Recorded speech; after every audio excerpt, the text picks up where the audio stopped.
नमस्कार साथियों, इस वीडियो में हम चर्चा करेंगे अप्रैल महीने के मंथली करंट अफेयर पे। देखिए इस वीडियो में जो है अप्रैल 2020 के total 300 most important current affair पे हम चर्चा करेंगे। और ये सभी के सभी करंट अफेयर जो है आपकी सभी आने वाली परीक्षाओं जैसे कि UPSC, SSC, bank, railway, police, मतलब जितने भी एग्जामिनेशन है सभी के लिए मोस्ट इंपॉर्टेंट है। और देखिए ये इस सीरीज का पार्ट 1 है। इस सीरीज में केवल हम 100 करंट अफेयर पर चर्चा करेंगे, बाकी 2 वीडियो और अपलोड होंगे 100 करंट अफेयर के, ठीक है। तो टोटल ऐसे ही हम 300 करंट अफेयर पर चर्चा करेंगे और पूरे डिटेल में जो है सारे करंट अफेयर पर चर्चा करेंगे, क्योंकि देखिए आजकल जो एग्जाम का ट्रेंड चल रहा है सब में डिटेल में करंट अफेयर पूछा जा रहा है। तो हम ऐसे हर पॉइंट को कवर करेंगे इस वीडियो में जो कि एग्जाम से रिलेटेड है और आपकी आने वाली परीक्षा में बिल्कुल समझ लीजिए वो 100% आएंगे, ठीक है। और देखिए अगर आप इस वीडियो की पीडीएफ डाउनलोड करना चाहते हैं तो देखिए जो पीडीएफ है उसमें एक खास बात यह है कि उसमें 300 प्लस करंट अफेयर जो है आपको एक ही पीडीएफ में मिल जाएंगे और पूरे डिटेल में मिलेंगे। और वो जो पीडीएफ की लिंक है नीचे आपको डिस्क्रिप्शन बॉक्स में मिल जाएगी, तो वहाँ पे क्लिक कीजिए और उसको डाउनलोड कर लीजिएगा। और सबसे बढ़िया तो ये है कि पूरा वीडियो आप देख डालिए, क्योंकि जितने भी फैक्ट मैं आपको समझाऊंगा वो सारे के सारे आपके एग्जाम के लिए इंपॉर्टेंट है, ठीक है। तो शुरू से लास्ट तक वीडियो में बने रहिए। और देखिए अगर आप इस चैनल पर नए हैं तो चैनल को भी सब्सक्राइब कर लीजिएगा, साथ में बेल आइकॉन पर जरूर प्रेस कर दीजिएगा और वीडियो को लाइक करके इस वीडियो के लिंक को कॉपी करके सभी व्हाट्सएप और टेलीग्राम ग्रुप में शेयर भी कर दीजिएगा, ताकि और भी छात्र इस वीडियो को देख के इससे लाभ ले सकें। तो चलिए शुरू करते हैं इस वीडियो को। देखिए पहला प्रश्न है कि हाल ही में किसके द्वारा क्वारंटीन नामक एक मोबाइल एप्लीकेशन विकसित किया गया है। तो देखिए जो आपकी ये क्वारंटीन नामक मोबाइल एप्लीकेशन है इसको विकसित किया था आईआईटी बॉम्बे ने अप्रैल 2020 में। और इस क्वारंटीन नामक मोबाइल ऐप की विशेषता क्या है। देखिए जो आपका ये क्वारंटीन नामक ऐप है तो इसको जो है संक्रमित लोगों यानी कि जो आपका कोरोना वायरस से संक्रमित लोग हैं तो उन पर नज़र रखने और कोविड-19 महामारी को फैलने से रोकने के उद्देश्य जो है विकसित किया गया है आईआईटी बॉम्बे के द्वारा।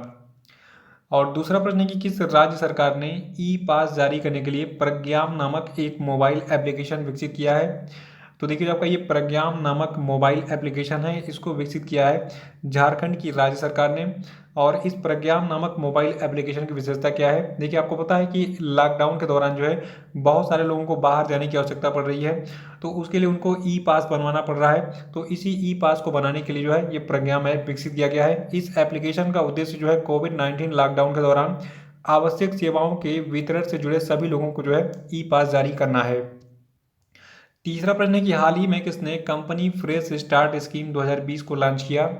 तो देखिए इसको लॉन्च किया गया अप्रैल 2020 में भारत के कारपोरेट मामलों के मंत्रालय के द्वारा। और देखिए जो आपका ये कंपनी फ्रेश स्टार्ट स्कीम 2020 है तो ये नई योजना कोविड-19 महामारी के दौरान कानून का पालन करने वाली जितनी कंपनियां हैं और सीमित देयता भागीदारी को राहत देने के लिए शुरू किया गया है। और देखिए जो भारत का कारपोरेट मामलों का मंत्रालय है इसके केंद्रीय मंत्री कौन है, इनका नाम है निर्मला सीतारमण, ठीक है। और ये भारत की वित्त मंत्री भी हैं, ये चीज़ आपको याद रखना है। चौथा प्रश्न है कि हाल ही में तमिलनाडु की किस प्रसिद्ध फोक सिंगर का निधन हो गया। तो देखिए तमिलनाडु की ये प्रसिद्ध फोक सिंगर थी यानी कि लोक गायिका थी परवई मुनियाम्मा।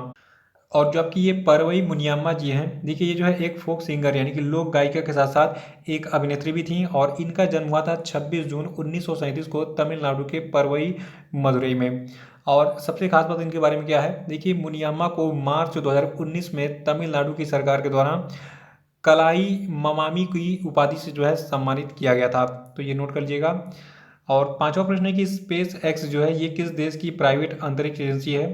देखिए साथ में आप लोग आंसर कमेंट बॉक्स में बताते चलिए, क्योंकि आपने ऑलरेडी जो है डेली करंट अफेयर का वीडियो देखा हुआ है और यहाँ पे आपका रिवीजन भी हो चलेगा अगर आप कमेंट बॉक्स में आंसर बताते चलेंगे, ठीक है, और कभी भूलेगा भी नहीं।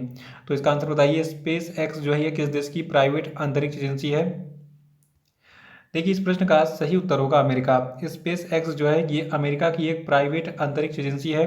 और इसके बारे में अपडेट क्या है, देखिए अप्रैल 2020 में अमेरिकी अंतरिक्ष एजेंसी नासा ने जो है स्पेस एक्स के सबसे बड़े रॉकेट फाल्कन हैवी के द्वारा अंतरिक्ष में अपना अंतरिक्ष यान जिसका नाम है ड्रैगन एक्सएल, ठीक है, इसको भेजने की घोषणा की थी।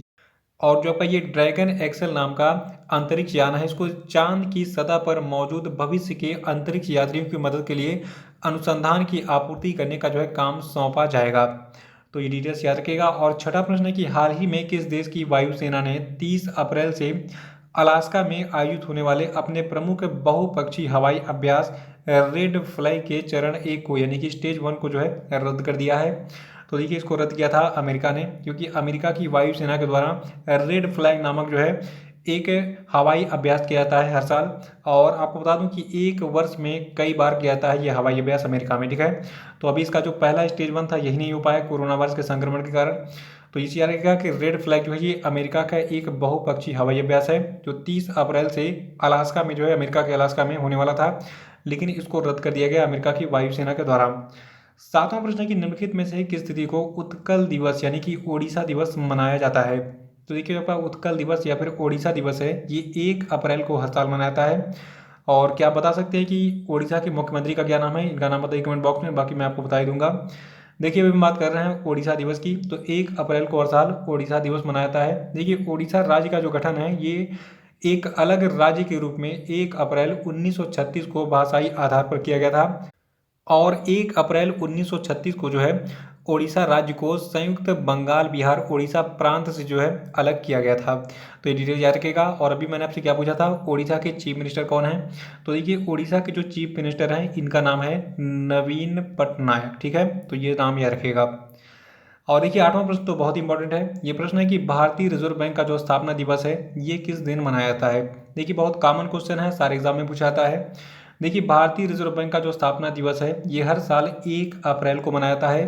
देखिए भारतीय रिजर्व बैंक की जो स्थापना है ये भारतीय रिजर्व बैंक अधिनियम 1934 के प्रावधानों के अनुसार 1 अप्रैल 1935 को हुई थी। इसको नोट कर लीजिएगा, एग्जाम में पूछा था बार बार। और सबसे खास बात देखिए जो आपका भारतीय रिजर्व बैंक है तो शुरू में इसका केंद्रीय कार्यालय था यानी कि हेडक्वार्टर था कोलकाता में, लेकिन फिर बाद में 1937 में इसको अस्थायी रूप से मुंबई में हस्तांतरित कर दिया गया। यानी कि वर्तमान समय में रिजर्व बैंक ऑफ इंडिया का जो मुख्यालय ये कहाँ पे है? मुंबई में, ठीक है। तो ये चीज़ याद रखिएगा। और देखिए आपको एक चीज़ और बता दूं, देखिए 1949 में आरबीआई का जो है राष्ट्रीयकरण हुआ था और उसके बाद से जो आपका रिजर्व बैंक यानी कि आरबीआई है ये पूरी तरीके से भारत सरकार के स्वामित्व में काम कर रहा है। और नौवां प्रश्न है कि अप्रैल 2020 में पर्यटन मंत्रालय ने कोरोना वायरस के कारण भारत के विभिन्न हिस्सों में फंसे विदेशी पर्यटकों की सहायता के लिए अभी हाल ही में किस पोर्टल का शुभारंभ किया। तो देखिए इस पोर्टल का नाम है स्ट्रैंडेड इन इंडिया। फिर से सुन लीजिए। देखिए अप्रैल 2020 में भारत के केंद्रीय पर्यटन मंत्रालय ने कोरोना वायरस के कारण भारत के विभिन्न हिस्सों में फंसे जितने भी विदेशी पर्यटक हैं इनकी सहायता के लिए स्ट्रैंडेड इन इंडिया पोर्टल का शुभारंभ किया था। और इस पोर्टल पे आप जा सकते हैं strandedinIndia.com पे जाकर, ठीक है। और देखिए इस पोर्टल का उद्देश्य क्या है? देखिए इस पोर्टल का मुख्य उद्देश्य है विदेशी पर्यटकों के लिए एक सहायक नेटवर्क के रूप में काम करना। और 10वां प्रश्न है कि हाल ही में किस देश के हास्य अभिनेता केन सिमुरा का कोरोना वायरस के कारण निधन हो गया। तो देखिए जो आपके केन सिमुरा जी हैं ये जो है एक जैपनीज हास्य अभिनेता थे। और जो आपके ये जैपनीज हास्य अभिनेता हैं केन सिमुरा, देखिए इन्होंने जो है योमी यामाडा के द्वारा निर्देशित अपनी पहली फीचर फिल्म जिसका नाम है गार्ड ऑफ सिनेमा, इससे जो है अभिनय में लोकप्रियता हासिल की थी। और 11वां प्रश्न है कि हाल ही में एशियन डेवलपमेंट बैंक ने भारत सरकार के द्वारा स्थापित national investment and infrastructure fund के माध्यम से जो है भारतीय इंफ्रास्ट्रक्चर क्षेत्र में कितने मिलियन अमेरिकी डॉलर निवेश करने की घोषणा की है।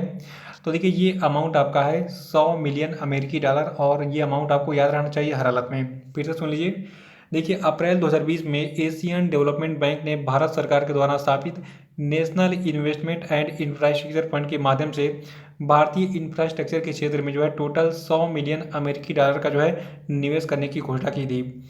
और जो आपका ये national investment and infrastructure fund है देखिए इसको शॉर्ट में हम कहते हैं NIIF। और ये जो है भारत का पहला सॉवरेन वेल्थ फंड है जिसे फरवरी 2015 में भारत सरकार के द्वारा स्थापित किया गया था। और देखिए जो आपका ये NIIF है इसका हेडक्वार्टर मुंबई में है और वर्तमान में इसके एग्जीक्यूटिव डायरेक्टर हैं प्रकाश राव जी।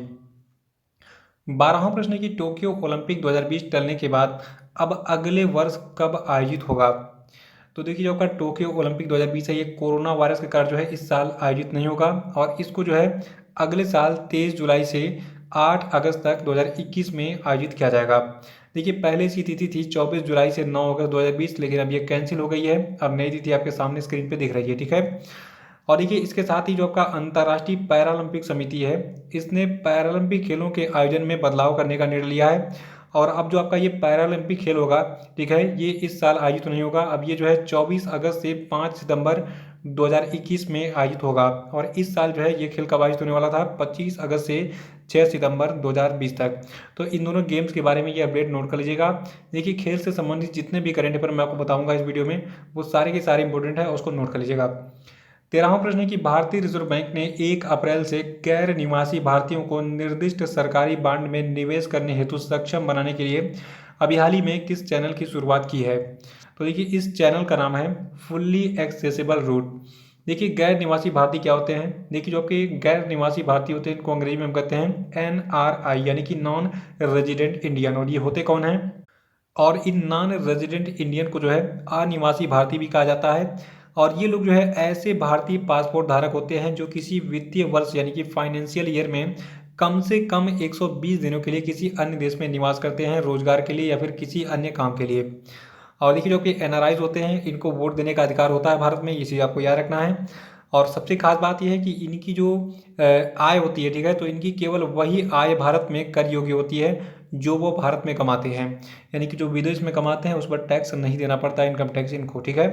जो भारत में ये पैसे कमाएंगे उन पर ही केवल इनको इनकम टैक्स देना पड़ेगा अगर वो टैक्स के दायरे में होगा। 14वां प्रश्न है कि हाल ही में स्पेन की जो प्रिंसेस है मारिया टेरेसा, इनका किस वायरस के संक्रमण के कारण निधन हो गया? तो देखिए एक ही वायरस ऐसा है जिसके कारण निधन हो रहा है सबका। देखिए अभी हाल ही में जो स्पेन की प्रिंसेस थी मारिया टेरेसा, इनका कोविड-19 के कारण जो है संक्रमण के कारण निधन हो गया। देखिए जो कि स्पेन की प्रिंसेस है ये मरते मरते एक रिकॉर्ड बना गई। स्पेन की जो प्रिंसेस है मारिया टेरेसा, तो देखिए ये जो है कोरोना वायरस से मरने वाली किसी भी शाही परिवार की पहली सदस्य थी, ठीक है। 15वां प्रश्न है कि international transgender day of visibility किस तिथि को मनाया गया? तो देखिए ये तिथि आपकी रही 31 मार्च। और ये दिन जो है हर साल दुनिया भर में ट्रांसजेंडर लोगों के साथ होने वाले भेदभाव के बारे में जागरूकता बढ़ाने और समाज में ट्रांसजेंडरों के द्वारा दिए गए योगदान को सराहने के लिए जो है मनाया जाता है। 16वां प्रश्न है कि हाल ही में किस भारतीय इतिहासकार का निधन हो गया? तो देखिए ये भारतीय इतिहासकार आपके थे प्रोफेसर अर्जुन देव। और इनके बारे में जो सबसे खास बात जो कि एग्जाम के लिए इनके नाम को इंपॉर्टेंट बना देती है, देखिए जो आपके प्रोफेसर अर्जुन देव हैं इन्होंने राष्ट्रीय शैक्षिक अनुसंधान और प्रशिक्षण परिषद यानी कि NCERT में इतिहासकार के रूप में भी कार्य किया था। याद रखना है कि प्रोफेसर अर्जुन देव एक भारतीय इतिहासकार थे, ठीक है। और रिसेंटली ये 5 दफे हो गए। 17वां प्रश्न है कि हाल ही में सरकार ने रिजर्व बैंक ऑफ इंडिया के डिप्टी गवर्नर BP कानूनगो का जो कार्यकाल है ये कितने साल के लिए बढ़ा दिया है? तो देखिए जो आपके BP कानूनगो है इनका जो कार्यकाल है ये 1 साल के लिए बढ़ाया गया है। और आपको बता दूं कि जो आपके ये BP कानूनगो हैं तो ये जो है अप्रैल 2017 में रिजर्व बैंक ऑफ इंडिया के डिप्टी गवर्नर के रूप में जो है इन्होंने पदभार संभाला था। और इनका जो कार्यकाल है ये 2 अप्रैल 2020 को समाप्त होने वाला था, लेकिन फिर इनका जो नया कार्यकाल है ये विस्तारित कर दिया गया 3 अप्रैल 2020 से, ठीक है। 18वां प्रश्न है कि किस राज्य सरकार ने कोरोना वॉच नामक एक मोबाइल एप्लीकेशन लॉन्च किया है? तो देखिए जो आपका ये कोरोना वॉच नामक मोबाइल एप्लीकेशन है इसको लॉन्च किया है कर्नाटक की सरकार ने। और इस मोबाइल एप्लीकेशन को लॉन्च करने का मुख्य उद्देश्य संक्रमित व्यक्तियों की मूवमेंट को ट्रैक करना है। और एक कंडीशन इसमें और दिया गया है, देखिए जितने भी संक्रमित लोग हैं उनको इस मोबाइल एप्लीकेशन को अपने मोबाइल में इंस्टॉल करना अनिवार्य कर दिया गया है। और साथ में ये भी कहा गया कि हर आधे घंटे पे आप अपनी सेल्फी जो है इस पर अपलोड करेंगे ताकि आपकी लोकेशन जो है ट्रैक की जा सके, ठीक है। और आपके अगल बगल से गुजरने वाले जितने लोग हैं वो पहले इस एप्लीकेशन पे आपकी लोकेशन को देख के जो है आपसे सावधान हो जाए, ठीक है। 19वां प्रश्न है कि हाल ही में सूचना और प्रसारण मंत्रालय ने कोविड-19 के बारे में नवीनतम जानकारी साझा करने के लिए किस ट्विटर हैंडल को लॉन्च किया? तो देखिए इस ट्विटर हैंडल का नाम है #IndiaFightsCorona।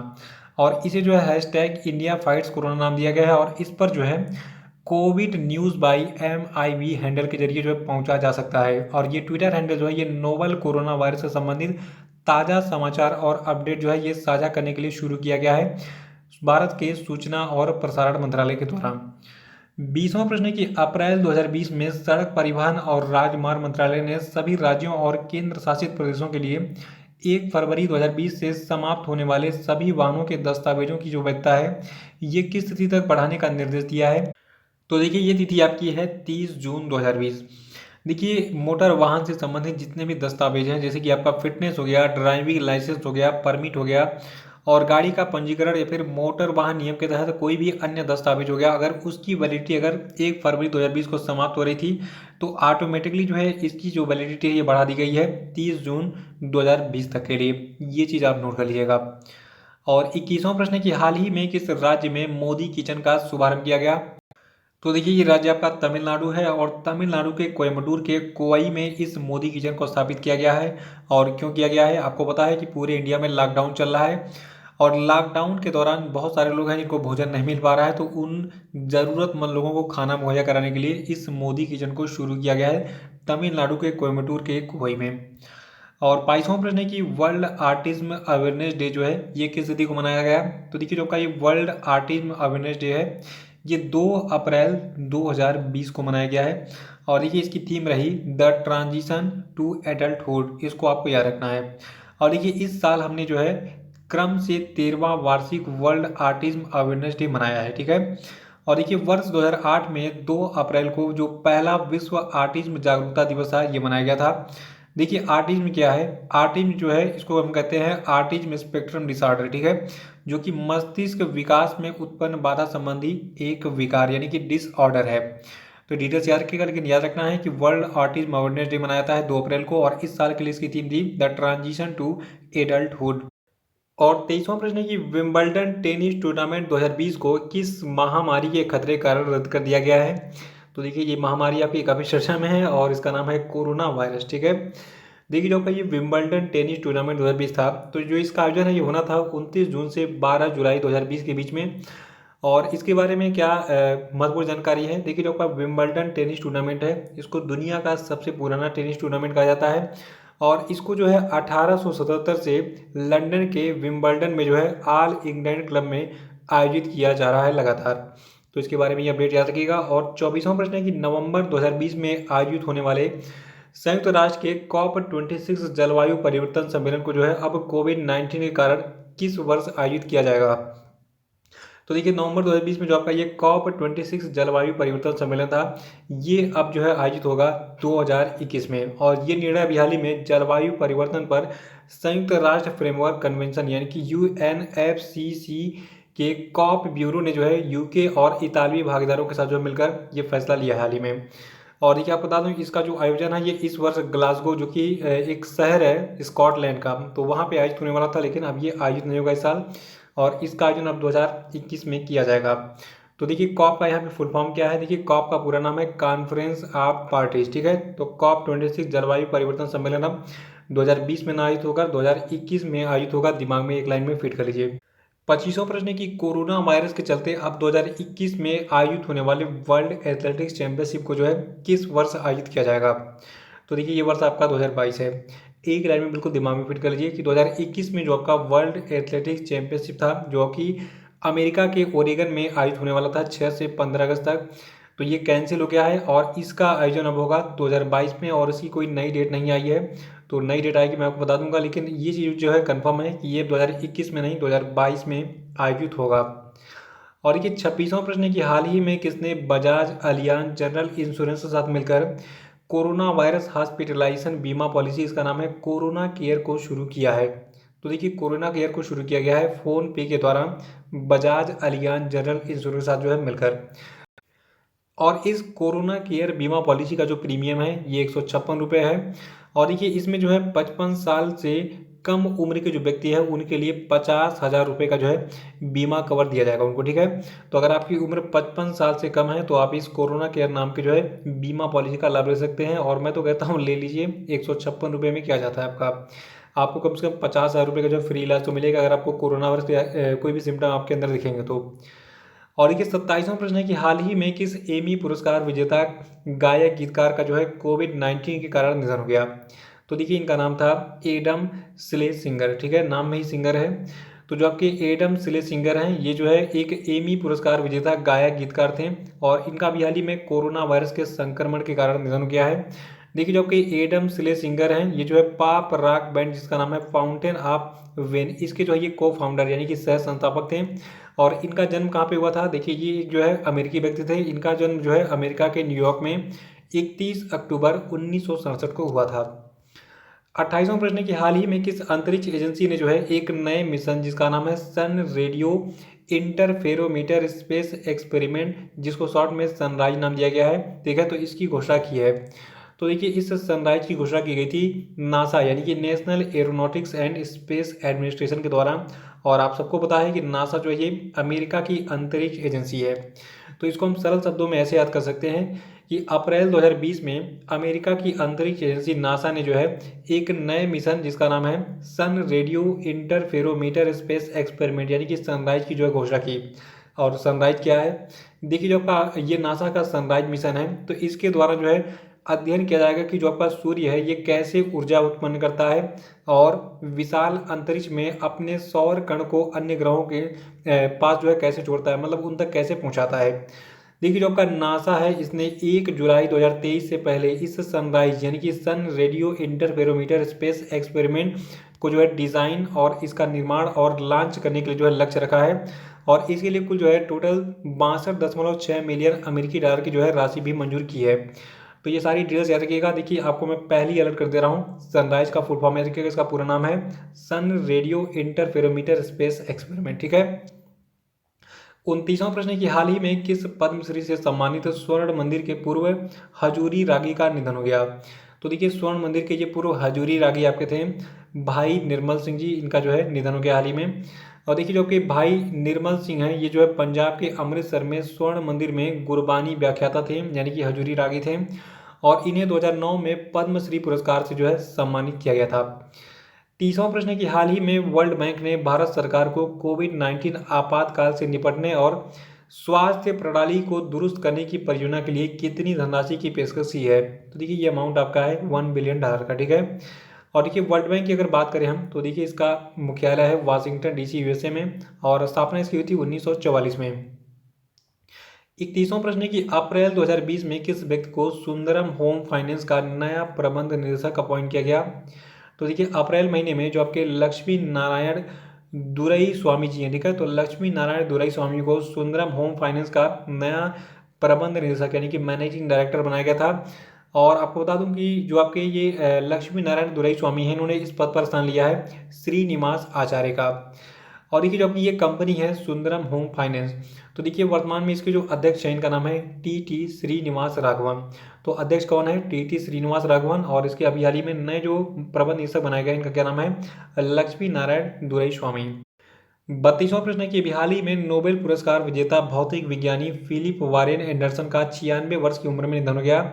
इनका जन्म किस देश में हुआ था? तो देखिए, एक लाइन में दिमाग में फिट कर लिए कि जो आपके फिलिप वारेन है, ठीक है, तो ये जो है एक भौतिक विज्ञानी थे और नोबेल पुरस्कार विजेता भी थे। इनका जन्म हुआ था अमेरिका में और अभी हाल ही में इनका निधन हो गया है। देखिए, इनका जन्म 13 दिसंबर 1923 को अमेरिका के इंडियाना में हुआ था। और इन्हें 1970 में ब्रिटेन के नेविल फ्रांसिस मोट और अमेरिका के जॉन हसब्रुक वैन विले के साथ जो है चुंबकीय और विकार प्रणालियों की इलेक्ट्रॉनिक संरचना की मूलभूत जो है सैद्धांतिक जांच में उनके योगदान देने के लिए इनको जो है भौतिकी के यानी कि फिजिक्स के नोबेल पुरस्कार से सम्मानित किया गया था। तो देखिए, ये सारे इन्फॉर्मेशन जो है ये एग्जाम के लिए इंपॉर्टेंट है, इसको नोट कर लीजिएगा। और 33वां प्रश्न है कि हाल ही में किस व्यक्ति को गिनीज वर्ल्ड रिकॉर्ड्स ने जो है दुनिया के सबसे बुजुर्ग व्यक्ति का खिताब दिया? तो देखिए, ये व्यक्ति आपके हैं बॉब वेटन। और बॉब वेटन रहने वाले हैं ब्रिटेन के और इनकी उम्र 30 मार्च 2020 को थी 112 साल 1 दिन। ठीक है। तो ये जो है वर्तमान में दुनिया के सबसे बुजुर्ग व्यक्ति हैं, इनका नाम क्या है? बॉब वेटन। और देखिए, इससे पहले ये रिकॉर्ड जो है जापान के चिदेसु वातानाबे के नाम से था। और 23 फरवरी 2020 को 112 साल 355 दिन की उम्र में जो है इनका निधन हो गया था। तो इनके मरने के बाद बॉब वेटन के नाम से जो है ये किताब है कि ये जो है दुनिया के सबसे बुजुर्ग व्यक्ति हैं वर्तमान में। 34वां प्रश्न है कि किस व्यक्ति को एनटीपीसी ने अपना नया एचआर निदेशक यानी कि मानव संसाधन निदेशक अपॉइंट किया है? तो देखिए, व्यक्ति आपके हैं दिलीप कुमार पटेल। याद रखना है कि दिलीप कुमार पटेल को अप्रैल 2020 में एनटीपीसी के द्वारा उसका नया एचआर निदेशक यानी कि मानव संसाधन निदेशक अपॉइंट किया गया था। देखिए, एनटीपीसी की बात करें तो देखिए इसकी स्थापना हुई थी 1975 में। और 1975 में इसकी स्थापना भारत के विद्युत विकास में तेजी लाने के लिए की गई थी। 35वां प्रश्न है कि हाल ही में भारत सरकार ने कोविड-19 को ट्रैक करने के लिए किस मोबाइल एप्लीकेशन को लॉन्च किया? तो देखिए, भारत सरकार ने अप्रैल महीने में आरोग्य सेतु नामक एक जो है मोबाइल एप्लीकेशन विकसित किया था और ये काफ़ी चर्चा में भी है। और इसकी क्या खास बातें हैं ये आपको मैं बता देता हूँ। देखिए, जो आपका आरोग्य सेतु नामक ये मोबाइल एप्लीकेशन है इसको स्वास्थ्य और परिवार कल्याण मंत्रालय के सहयोग से इलेक्ट्रॉनिक्स और सूचना प्रौद्योगिकी मंत्रालय के राष्ट्रीय ई गवर्नेंस डिवीजन के द्वारा जो है विकसित किया गया है। और क्यों किया गया है? कोविड-19 को ट्रैक करने के लिए कौन सा व्यक्ति कहाँ पे संक्रमित है उसकी लोकेशन आपको जो है इस ऐप में दिख जाएगी। 34वां प्रश्न है कि अप्रैल 2020 में किस कंपनी ने कोविड-19 से संबंधित सवालों का जवाब फ्री में देने के लिए Watson assistant for citizens platform launch किया? तो देखिए इस कंपनी का नाम है IBM और IBM का पूरा नाम है इंटरनेशनल बिजनेस मशीन। और देखिए जो आपका ये वाटसन असिस्टेंट फॉर सिटीजन्स है, ये एक आर्टिफिशियल इंटेलिजेंस प्लेटफॉर्म है जो कि कोविड-19 से संबंधित प्रश्नों पर विश्वसनीय जानकारी आपको प्रदान करेगा। तो ये चीज़ याद रखना है। और देखिए IBM का पूरा नाम है इंटरनेशनल बिजनेस मशीन। ये फुल फॉर्म एग्जाम में कई बार पूछा चुका है, याद रखिएगा। IBM का पूरा नाम है इंटरनेशनल बिजनेस मशीन। और ये है क्या चीज़? देखिए जो आपका international business machine corporation limited जो कंपनी है, ठीक है, तो ये एक अमेरिकन मल्टीनेशनल टेक्नोलॉजी कंपनी है और इसके जो संस्थापक हैं इनका नाम है चार्ल्स रेनलेट फ्लिंट। तो ये चीज़ याद रखिएगा। और 37वां प्रश्न है कि हाल ही में Shri Chitra Tirunal institute for medical sciences and technology Kerala ने किस कंपनी के साथ मिलकर ऑटोमेटेड वेंटिलेटर का निर्माण करने के लिए एक समझौते पर हस्ताक्षर किया था? तो देखिए इस कंपनी का नाम है विप्रो 3D। देखिए जो आपका ये Shri Chitra Tirunal institute for medical sciences and technology Kerala है, ठीक है, जिसको शॉर्ट में SCTIMST नाम दिया गया है। और जो आपकी ये विप्रो 3D कंपनी है, इसके द्वारा संयुक्त रूप से विकसित किए जाने वाला ये जो आपका ऑटोमेटेड वेंटिलेटर होगा, ये कोविड-19 से संबंधित खतरे से उत्पन्न तात्कालिक आवश्यकताओं की पूर्ति करने में सक्षम होगा और ये जो है आर्टिफिशियल मैनुअल ब्रीदिंग यूनिट से जो है लैस होगा। तो इसके बारे में डिटेल्स याद रखिएगा। और 38वां प्रश्न है कि अप्रैल 2020 में भारतीय स्टेट बैंक ने BSE यानी कि बॉम्बे स्टॉक एक्सचेंज के इंडिया इंटरनेशनल एक्सचेंज यानी कि इंडिया INX पर जो है कितने मिलियन डॉलर का ग्रीन बॉन्ड सूचीबद्ध किया?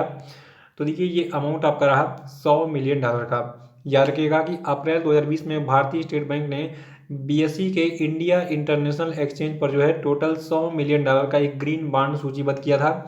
ग्रीन बॉन्ड क्या होता है इसको हम संक्षेप में जान लेते हैं। देखिए ग्रीन बॉन्ड को हिंदी में हम कहते हैं हरित बॉन्ड और ये एक प्रकार से धन जुटाने का एक निश्चित साधन है जो कि विशेष रूप से जलवायु और पर्यावरणीय परियोजनाओं के लिए जो है धन जुटाने के लिए आरक्षित है। तो ग्रीन बॉन्ड के बारे में जानकारी याद रखिएगा। और ये बात करें थोड़ा सा हम जो है स्टेट बैंक ऑफ इंडिया के बारे में, जिसने ये ग्रीन बॉन्ड सूचीबद्ध किया था। देखिए स्टेट बैंक ऑफ इंडिया का जो मुख्यालय है आपका जो है महाराष्ट्र के मुंबई में स्थित है और इसके वर्तमान में अध्यक्ष हैं रजनीश कुमार जी और SBI की स्थापना 1 जुलाई 1955 को हुई थी।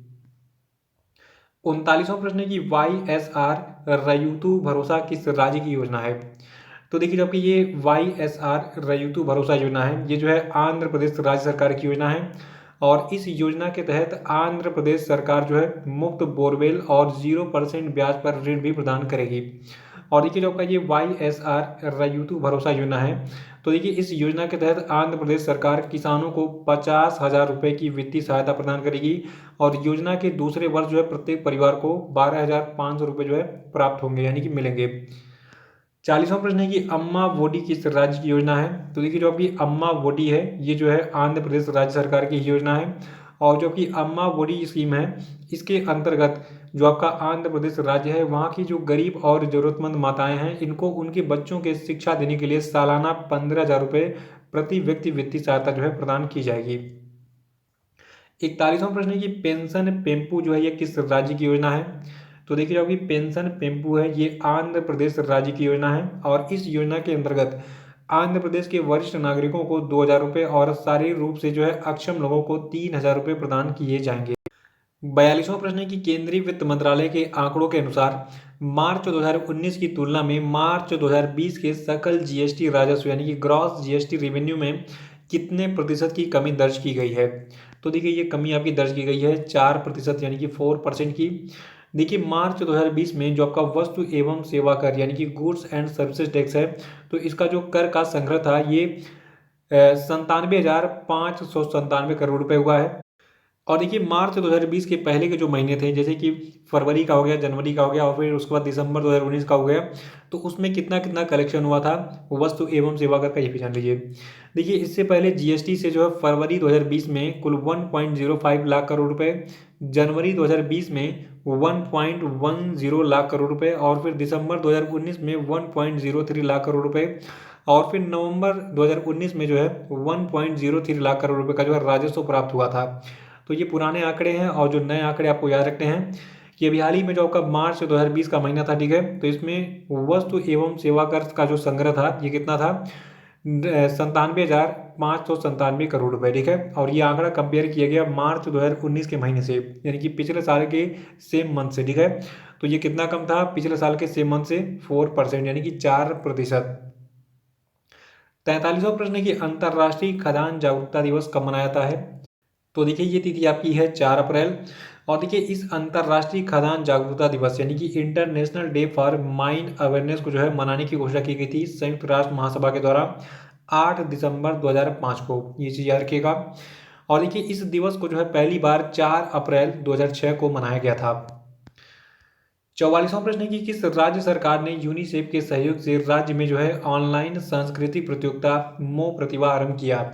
तो देखिए अप्रैल महीने में जो है जो आपका उड़ीसा का राज्य सरकार है, ठीक है, तो उड़ीसा की सरकार ने मो प्रतिभा नामक जो है एक ऑनलाइन संस्कृति प्रतियोगिता स्टार्ट की थी।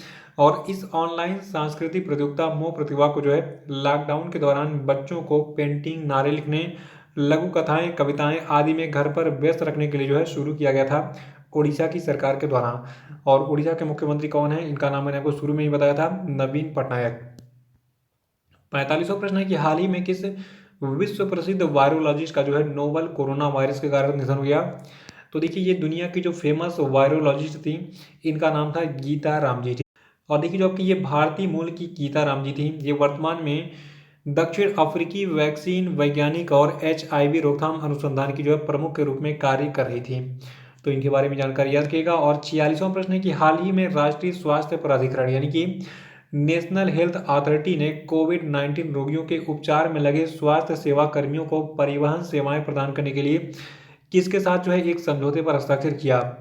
तो देखिए ये समझौता किया गया था उबर के साथ में। फिर से सुन लीजिए, देखिए अप्रैल 2020 में राष्ट्रीय स्वास्थ्य प्राधिकरण ने जो है उबर के साथ समझौता किया था कोविड-19 रोगी के उपचार में लगे जितने भी स्वास्थ्य कर्मी हैं उनको परिवहन सेवाएं प्रदान करने के लिए, ठीक है। और देखिए जो आपकी उबर कंपनी है ये कैब कंपनी है और इसके वर्तमान में CEO हैं दारा खुसरोवाशही। और देखिए इसका हेडक्वार्टर है सैन फ्रांसिस्को कैलिफोर्निया USA में। और इसके जो संस्थापक हैं इनका नाम है ट्रेविस कालानिक और ग्रेट कैम्प, ठीक है, तो इनका नाम याद रखिएगा। 47वां प्रश्न है कि 19वां एशियाई खेल यानी कि एशियन गेम्स जो है ये कब आयोजित होगा। तो देखिए जो आपका 19वां एशियन गेम्स यानी कि एशियाई खेल है ये 2022 में आयोजित होगा। और इससे जुड़ी अपडेट क्या है, देखिए अभी हाल ही में ओलंपिक काउंसिल ऑफ एशिया ने 2022 में चीन के हांगजो में आयोजित होने वाले इस 19वें एशियाई खेलों के लिए जो है आधिकारिक शुभंकर यानी कि मैस्कॉट जिसका नाम है द स्मार्ट ट्रिपल, ठीक है, तो इसका विमोचन किया। और देखिए जो आपके ये द स्मार्ट ट्रिपल हैं तो ये 3 फेमस रोबोट हैं और इनका नाम है कॉन्ग कॉन्ग, लियान लियान और चेन चेन, ठीक है, यहाँ आपको ऊपर दिख रहे हैं तीनों। और देखिए इनको जो है 19वें एशियाई खेलों का मैस्कॉट यानी कि शुभंकर चुना गया है। 48वां प्रश्न है कि हाल ही में किसने विद्यार्थियों की सहायता के लिए MHRD AICTE कोविड-19 स्टूडेंट हेल्पलाइन पोर्टल लॉन्च किया। तो देखिए इस पोर्टल को लॉन्च किया AICTE यानी कि all India council for technical education ने। और ये वेब पोर्टल कैसे काम करेगा, देखिए इसकी सहायता से कोई भी स्टूडेंट अगर वो लॉकडाउन में कहीं भी फंसा हुआ है, अगर कहीं पे भी वो फंस गया है तो उसको अगर कोई समस्या हो रही है खाने में या फिर ऑनलाइन क्लासेस लेने में, अटेंडेंस में, आवास में यानी कि रहने में और परिवहन में यानी कि आने जाने में, अगर उसका उत्पीड़न हो रहा है, फिर स्वास्थ्य संबंधी कोई दिक्कत उसको है या फिर उसकी परीक्षा वगैरह कोई है या फिर छात्रवृत्ति यानी कि स्कॉलरशिप है, तो इन सभी में ये सहायता ले सकता है इस MHRD AICTE कोविड-19 स्टूडेंट हेल्पलाइन पोर्टल से, ठीक है। तो ये चीज़ याद रखना है। और उसको लॉन्च किसने किया है, AICTE ने यानी कि all India council for technical education ने, जिसकी स्थापना कब हुई थी, नवंबर 1945 में। और इसका मुख्यालय कहाँ पे है, नई दिल्ली में है। और इसके जो वर्तमान में अध्यक्ष हैं इसके कौन है, इनका नाम है अनिल सहस्त्रबुद्धे। 49वां प्रश्न है कि हाल ही में किसके द्वारा कोविड-19 महामारी का समाधान खोजने के लिए एक online hackathon hack the crisis India को लॉन्च किया गया। तो देखिए हैक द क्राइसिस इंडिया को लॉन्च किया गया था संजय धोत्रे के द्वारा। और संजय धोत्रे वर्तमान में भारत के केंद्रीय संचार, इलेक्ट्रॉनिकी और सूचना प्रौद्योगिकी और मानव संसाधन विकास राज्य मंत्री हैं, ठीक है। और देखिए जो आपका ये हैक द क्राइसिस इंडिया नामक जो हैकाथन है, तो देखिए इस हैकाथन का जो आयोजन है ये भारत सरकार के इलेक्ट्रॉनिक्स और सूचना प्रौद्योगिकी मंत्रालय के सहयोग से जो है हैक ए कॉज इंडिया और फिक्की लेडीज ऑर्गेनाइजेशन पुणे के द्वारा किया गया था। 50वां प्रश्न की हाल ही में किस व्यक्ति का निधन हो गया जिन्होंने क्रिकेट में डकवर्थ लुईस का नियम दिया था। देखिए ये प्रश्न सबसे इंपॉर्टेंट है, ध्यान सुनिएगा। देखिए ये व्यक्ति आपके थे टोनी लुईस, इन्होंने जो है क्रिकेट में डकवर्थ लुईस का नियम दिया था। देखिए जो आपके टोनी लुईस हैं ये एक गणितज्ञ थे और इन्होंने अपने गणितज्ञ साथी फ्रैंक डकवर्थ के साथ मिलकर जो है 1997 में डकवर्थ लुईस का नियम दिया था। देखिए नाम से ही पता चल रहा है, टोनी लुईस के नाम से लुईस लिया गया और फ्रैंक डकवर्थ के नाम से डकवर्थ लिया गया, ठीक है। तो इस तरीके से बन गया ये डकवर्थ लुईस का नियम। और ये डकवर्थ लुईस का नियम क्या है? देखिए जो आपका ये डकवर्थ लुईस का नियम है ये जो है एक गणितीय सूत्रीकरण है जिसका इस्तेमाल सीमित ओवरों यानी कि जो आपके ये 50 ओवर वाले मैच होते हैं या फिर 20 यानी कि सीमित ओवर का मैच होना चाहिए। इसकी ओवर की लिमिट पहले से पता हो कि ये कितने ओवर का मैच है, ठीक है। तो सीमित ओवरों के क्रिकेट मैच में बल्लेबाजी करने मौसम या फिर अन्य परिस्थितियों वाली टीम के लिए जो है टारगेट स्कोर की जो है गणना करने के लिए किया जाता है। और 51वां प्रश्न है कि हाल ही में एनसीसी ने किस कार्यक्रम के अंतर्गत कोविड-19 से निपटने के लिए चलाए जा रहे देशव्यापी अभियान में मदद की पेशकश की है। तो देखिए अप्रैल 2020 में जो है जो आपकी एनसीसी है इसने जो है एक्सरसाइज एनसीसी योगदान नामक एक कार्यक्रम के अंतर्गत कोरोना वायरस से निपटने के लिए चलाए जा रहे देशव्यापी अभियान में मदद की पेशकश की थी। और एनसीसी की बात कर लेते थोड़ा सा। देखिए एनसीसी का जो आदर्श वाक्य है एग्जाम में बहुत बार पूछा गया है। तो हिंदी में ये आदर्श वाक्य है एकता और अनुशासन, और एनसीसी का जो आदर्श वाक्य है ये अंग्रेजी में है यूनिटी एंड डिसिप्लिन। देखिए एनसीसी की स्थापना की गई थी 16 अप्रैल 1948 को और इसका मुख्यालय है नई दिल्ली में। 52वां प्रश्न की हाल ही में एक स्थिति को प्रधानमंत्री की अपील पर 9 बजे 9 मिनट कार्यक्रम आयोजित किया गया था। तो देखिए जो आपका ये 9 बजे 9 मिनट कार्यक्रम था ये जो है 5 अप्रैल को आयोजित हुआ था।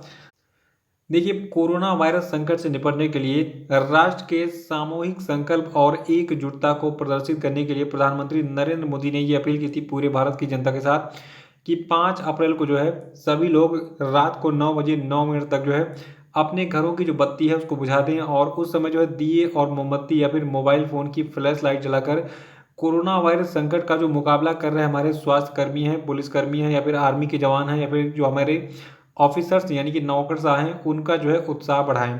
तो इसी उद्देश्य से जो है ये 9 बजे 9 मिनट कार्यक्रम आयोजित हुआ था 5 अप्रैल को। 53वां प्रश्न है कि हाल ही में भारतीय वायुसेना ने किस देश को ऑपरेशन संजीवनी के तहत 6.2 मिलियन टन आवश्यक दवाएं मुहैया कराई। तो देखिए भारतीय वायुसेना ने जो है मालदीव को अप्रैल महीने में जो है ऑपरेशन संजीवनी के तहत 6.2 मिलियन टन आवश्यक दवाएं मुहैया कराई थी और इन दवाओं में लोपिनवीर और रिटनवीर और इन्फ्लुएंजा के टीके शामिल हैं। और देखिए मालदीव देश की बात कर लेते थे कि मालदीव जो है यहाँ की राजधानी है माले और यहाँ की करेंसी है मालदीवियन रुपया। और मालदीव के जो प्रेसिडेंट है इनका नाम है इब्राहिम मोहम्मद सोली। तो ये डिटेल्स याद रखिएगा। और देखिए इससे पहले भी मालदीव की मदद के लिए भारत सरकार ने बहुत सारे ऑपरेशन चलाए थे और इस पेज पे वो सारे ऑपरेशन लिखे हुए हैं। आप इसका स्क्रीनशॉट ले लीजिए और आराम से इसको जो है नोट कर लीजिएगा, ठीक है। 54वां प्रश्न है कि हाल ही में रेल कोच फैक्ट्री कपूरथला ने किस नाम से एक कम लागत वाला ऊर्जा कुशल वेंटिलेटर बनाया है। तो देखिए इस वेंटिलेटर का नाम जीवन है। याद रखना है कि रेल कोच फैक्ट्री कपूरथला ने जीवन नाम से एक जो है कम लागत वाला ऊर्जा कुशल वेंटिलेटर बनाया था और ये वेंटिलेटर अन्य वेंटिलेटरों के मुकाबले बहुत ही सस्ता है। 55वां प्रश्न है कि तीसरे एशियाई युवा खेलों यानी कि एशियन यूथ गेम्स का जो आयोजन है ये किस देश में किया जाएगा। तो देखिए इस देश का नाम है चीन। चीन में किया जाएगा तीसरे एशियाई युवा खेलों का आयोजन, ठीक है। कब से कब तक? देखिए नवंबर 2021 में जो है इसका आयोजन होना है, तो अगले साल इसका आयोजन होगा। देखिए आपको बता दूं जो आपका ये एशियाई युवा खेल यानी कि एशियन यूथ गेम्स है, तो देखिए ये जो है 4 सालों में एक बार आयोजित होता है और ये ओलंपिक काउंसिल ऑफ एशिया के द्वारा 4 साल में एक बार आयोजित किया जाता है, ठीक है। याद रखिएगा कि एशियाई युवा खेलों का जो आयोजन है ये कब किया जाएगा? नवंबर 2021 में। और जो डिटेल्स मैंने बताई है उसको भी याद रखिएगा इसके बारे में। 56वां प्रश्न है कि हाल ही में भारत सरकार ने भारत में इलेक्ट्रॉनिक्स विनिर्माण को बढ़ावा देने के लिए कितनी प्रोत्साहन योजनाएं शुरू की हैं। तो देखिए इन प्रोत्साहन योजनाओं की संख्या टोटल 3 है और ये योजनाएं कौन कौन सी हैं? देखिए पहली योजना आपकी है प्रोडक्शन लिंक्ड इंसेंटिव स्कीम और दूसरी आपकी है EMC 2.0 यानी कि इलेक्ट्रॉनिक्स मैन्युफैक्चरिंग क्लस्टर्स 2.0 और तीसरी योजना का नाम है SPECS यानी कि scheme for promotion of manufacturing of electronics components and semi conductors. तो इन तीनों का नाम याद रखिएगा, लेकिन एक लाइन में दिमाग में फीड कर लीजिए कि भारत सरकार ने भारत में इलेक्ट्रॉनिक्स विनिर्माण को बढ़ावा देने के लिए हाल ही में 3 प्रोत्साहन योजनाएं शुरू की थी और तीनों का नाम मैंने आपको बता दिया है, नोट कर लीजिएगा। 57वां प्रश्न है कि हाल ही में भारत सरकार ने कोविड-19 के प्रसार को नियंत्रित करने के लिए कितनी अनुसंधान परियोजनाएं शुरू की? तो देखिए इन अनुसंधान परियोजनाओं की संख्या टोटल 5 यानी कि 5 है। और ये परियोजनाएं यानी कि प्रोजेक्ट कौन कौन से हैं मैं आपको डिटेल बता रहा हूँ, ध्यान सुनिएगा। देखिए जो पहली परियोजना है यानी कि प्रोजेक्ट 1 है, इसके द्वारा कोरोना वायरस के लिए मेटाबोलाइट बायोमार्कर सिग्नेचर जो है इसकी खोज की जाएगी। प्रोजेक्ट 2 जो है, इस दूसरी परियोजना में विषाणु नाशक कोटिंग को विकसित किया जाएगा और इस विषाणु नाशक जो है कोटिंग का जो प्रयोग किया जाएगा सर्जिकल मास्क में, जो कि अत्यधिक संक्रामक वायरस जैसे कि SARS, कोविड-19 आदि के प्रसार को रोक सकते हैं। और जो का प्रोजेक्ट 3 होगा, इस तीसरी परियोजना में जो है इन्फ्लुएंजा वायरस से होने वाले संक्रमण के प्रसार को रोकने के लिए एंटीवायरल सतही कोटिंग को विकसित किया जाएगा। और जो का प्रोजेक्ट 4 होगा, तो देखिए चौथी परियोजना का उद्देश्य ऐसी सामग्री विकसित करना है जिसे किसी सतह पर लगाने से वायरस और बैक्टीरिया नष्ट हो जाएंगे। और जो पांचवा प्रोजेक्ट होगा यानी कि पांचवी परियोजना है, इसका उद्देश्य कोविड-19 के एंटीबॉडी बेस्ड कैप्चर को विकसित करना और लिपिड बेस्ड जेल का उपयोग करके जो है इसे निष्क्रिय करना है। तो इन पांचों परियोजनाओं के बारे में याद रखिएगा। 58वां प्रश्न है कि राष्ट्रीय समुद्री दिवस कब मनाया जाता है? तो देखिए जो आपका राष्ट्रीय समुद्री दिवस है ये 5 अप्रैल को हर साल मनाया जाता है और राष्ट्रीय समुद्री दिवस को अंग्रेजी में हम कहते हैं नेशनल मैरीटाइम डे। और जो आपका राष्ट्रीय समुद्री दिवस है ये 1964 से हर साल मनाया जाता है इंडिया में। 59वां प्रश्न है कि International Day of Sport for Development and Peace कब मनाया जाता है? तो देखिए जो ये International Day of Sport for Development and Peace है ये 6 अप्रैल को हर साल मनाया जाता है। और देखिए संयुक्त राष्ट्र ने जो है इस साल 2020 के अंतर्राष्ट्रीय खेल दिवस यानी कि International Day of Sport for Development and Peace के अवसर पर जो है दुनिया भर के लोगों से बी एक्टिव और स्वस्थ रहकर कोविड-19 को हराने की जो है अपील की है। 60वां प्रश्न है कि पेटा इंडिया ने किसे हीरो टू एनिमल्स अवार्ड से हाल ही में सम्मानित किया? तो देखिए पेटा इंडिया ने हाल ही में जो आपके ओडिशा के चीफ मिनिस्टर हैं नवीन पटनायक, इनको जो है हीरो टू एनिमल अवार्ड से सम्मानित किया है। और क्यों दिया है ये सम्मान? देखिए जो आपके नवीन पटनायक हैं इनको नोवल कोरोना वायरस महामारी के कारण लगे लॉकडाउन के दौरान ओडिशा में सामुदायिक पशुओं को खाना खिलाने के लिए राशि आवंटित करने के लिए people for the ethical treatment of animals यानी कि पेटा के द्वारा हीरो टू एनिमल अवार्ड से जो है सम्मानित किया है हाल ही में। और ये पेटा के बारे में बात कर लेते हैं। देखिए पेटा का पूरा नाम है people for the ethical treatment of animals, ठीक है। और पेटा की स्थापना 22 मार्च 1980 को की गई थी और इसका हेडक्वार्टर कहाँ पर स्थित है? इसका हेडक्वार्टर है अमेरिका के वर्जीनिया के नॉरफॉक में। 61वां प्रश्न है कि हाल ही में किसके द्वारा कोरोना वायरस से लड़ने के लिए करुणा पहल की शुरुआत की गई? तो देखिए अप्रैल महीने में इस करुणा पहल की शुरुआत की थी IAS एसोसिएशन और अप्रैल 2020 में इस करुणा पहल को लॉन्च किया था जो आपके IAS एसोसिएशन यानी कि इंडियन एडमिनिस्ट्रेटिव सर्विसेज एसोसिएशन के उपाध्यक्ष हैं संजीव चोपड़ा इन्होंने। और देखिए करुणा का पूरा नाम मैं आपको बता देता हूँ, नोट कर लीजिएगा क्योंकि फुल फॉर्म एग्जाम में बहुत पूछे जाते हैं। देखिए करुणा का पूरा नाम है civil services association reach to support in natural disasters. 62वां प्रश्न है कि हाल ही में किस राज्य में लोगों को सैनिटाइज करने के लिए वी सेफ टनल स्थापित किया गया? तो देखिए ये राज्य आपका तेलंगाना है और तेलंगाना में जो है तेलंगाना राज्य के पुलिस महानिदेशक कार्यालय में जो है इस सैनिटाइजिंग टनल को स्थापित किया गया है। और देखिए इस टनल की खास बात क्या है, एक ऐसा टनल बनाया गया है, इस टनल में कोई अगर 20 सेकंड तक रह लेता है तो उसकी पूरी बॉडी को ये जो है सैनिटाइज कर देता है यानी कि रोगाणु रहित कर देता है। तो इस टनल के बारे में याद रखिएगा कि वी सेफ टनल जो है इसको तेलंगाना राज्य में जो है वहाँ के पुलिस महानिदेशक कार्यालय में जो है स्थापित किया गया है अप्रैल महीने में। और देखिए तेलंगाना की बात कर लेते हैं। तेलंगाना के मुख्यमंत्री के चंद्रशेखर राव और तेलंगाना के जो राज्यपाल हैं इनका नाम है तिमिलिसाई सौंदर्य राजन और एग्जाम में आपको टी सौंदर्य राजन भी देखने को मिल सकता है इनका नाम, ठीक है। 63वां प्रश्न है कि हाल ही में किस महिला को भारतीय प्रतिभूति एवं विनिमय बोर्ड यानी कि security and exchange board of India में पूर्णकालिक सदस्य यानी कि होल टाइम मेंबर के रूप में 6 महीने का जो है कार्यकाल विस्तार दिया गया है? तो देखिए इनका नाम है माधवी पुरी बुच, ठीक है। याद रखना है कि माधवी पुरी बुच को अभी हाल ही में सेबी में पूर्णकालिक सदस्य के रूप में 6 महीने का कार्यकाल विस्तार दिया गया है। और देखिए आपकी माधवी पुरी बुच हैं, इनको साल 2017 में 3 साल के कार्यकाल के लिए भारतीय प्रतिभूति और विनिमय बोर्ड में जो है पूर्णकालिक सदस्य के रूप में नियुक्त किया गया था। और इस security and exchange board of India की बात कर लेते हैं। देखिए जो आपका सेबी है, इसकी स्थापना की गई थी 12 अप्रैल 1992 को। इसका मुख्यालय मुंबई में है। इसके चेयरपर्सन हैं अजय त्यागी जी। 64वां प्रश्न है कि किस खिलाड़ी को मरणोपरांत Naismith memorial basketball hall of fame का सदस्य हाल ही में नामित किया गया। तो देखिए ये बास्केटबॉल खिलाड़ी आपके हैं कोबे ब्रायंट, जो कि अमेरिका से बिलोंग करते थे। देखिए कोबे ब्रायंट का जो है इस साल 26 जनवरी को हेलीकॉप्टर दुर्घटना में मौत हो गया था। और देखिए कोबे ब्रायंट के अलावा 8 और लोगों को जो है इस साल अगस्त 2020 महीने में मैसाचुसेट्स के स्प्रिंगफील्ड में Naismith memorial hall of fame में शामिल किया जाएगा। ठीक है, देखिए जो आपका ये Naismith memorial hall of fame है, तो इसमें शामिल होने वाले जो 9 सदस्य हैं इनकी सूची मैं आपको बता देता हूँ। तो पहले का नाम तो आप जान ही गए हैं, कोबे ब्रायंट। बाकी 8 कौन हैं? देखिए इन 8 में आपके हैं टिम डंकन, केविन गार्नेट, तमिका कैचिंग्स और एडी सूटन, रूडी टॉम जानाविच और किम मुल्की, बारबरा स्टीवंस और पैट्रिक बाउमन। ठीक है, तो ये सारे नाम उतने इंपॉर्टेंट नहीं है, लेकिन जो सबसे इंपॉर्टेंट नाम है ये आपका है कोबे ब्रायंट का। ये एक अमेरिकी बास्केटबॉल खिलाड़ी थे और रिसेंटली इनको जो है मरणोपरांत Naismith memorial basketball hall of fame में शामिल किया गया। इस चीज दिमाग में फिट कर लिए। 65वां प्रश्न है कि हाल ही में किसके द्वारा प्राण वायु नामक एक वेंटिलेटर विकसित किया गया है? तो देखिए इस प्राण वायु नामक वेंटिलेटर को आईआईटी रुड़की के द्वारा विकसित किया गया था अप्रैल महीने में। देखिए जो आपका ये प्राण वायु नाम का वेंटिलेटर है, ठीक है, तो इस पोर्टेबल वेंटिलेटर को एम्स ऋषिकेश के सहयोग से जो है तैयार किया गया है। और इसकी पिक्चर यहाँ पे सामने दिख भी रही है आपको, ये कुछ इस प्रकार से दिखता है। 66वां प्रश्न है कि हाल ही में किस अमेरिकी गीतकार, गायक और गिटार वादक का निधन हो गया, जिन्हें 3 बार ग्रैमी पुरस्कार से सम्मानित किया गया था? तो देखिए ये अमेरिकी गीतकार, गायक और गिटार वादक थे बिल विदर। देखिए जो आपके बिल विदर हैं, इनका जन्म 4 जुलाई 1938 को अमेरिका के वेस्ट वर्जीनिया के स्लैव फोर्क में कोयला खनन शहर में हुआ था।